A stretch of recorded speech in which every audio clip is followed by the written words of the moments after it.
As always, this detailed review is brought to you by BrainyBuyer.com. Shop smarter. Be a brainy buyer.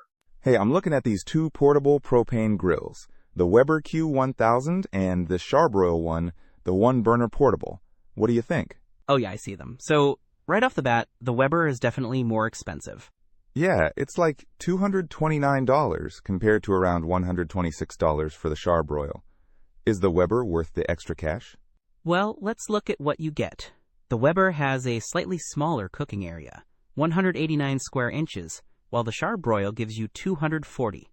But the Weber is known for its even heat distribution. The Char-Broil says it heats up fast and has even cooking temps too. And it comes with 2 refillable propane tanks, which is a nice bonus. True, the Char-Broil's refillable tanks are a great selling point, saves you money in the long run. But the Weber, it's a Weber. People swear by their build quality. It's got porcelain enameled cast iron grates. The Char-Broil has porcelain-coated grates as well. What about the BTU output? The Char-Broil puts out 9,500 BTUs, a little more than the Weber's 8,500. But BTU isn't everything. It's about how efficiently it uses that heat. The Weber is really good at retaining heat. Okay, so Weber's build quality and heat retention versus Char-Broil's larger cooking area included refillable tanks and slightly higher BTU output. And the price difference is significant. Exactly.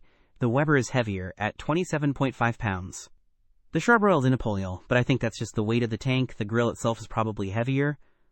Portability-wise, the Char-Broil seems a bit more convenient. And it has a temperature gauge built into the lid. That's handy. Good point about the temperature gauge.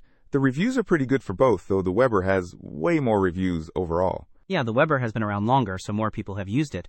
I guess it depends on your priorities. If you want a trusted brand with a reputation for quality and are willing to spend more, go with the Weber. If you're looking for a more budget-friendly option with some cool extras like the refillable tanks, the Char-Broil seems like a solid choice. All right, thanks. That helps a lot. I think I'm leaning towards the Char-Broil. Those refillable tanks are pretty sweet. Don't miss out on our next in-depth review to help you make smarter purchasing decisions. Hit that subscribe button and the notification bell so you're always in the know.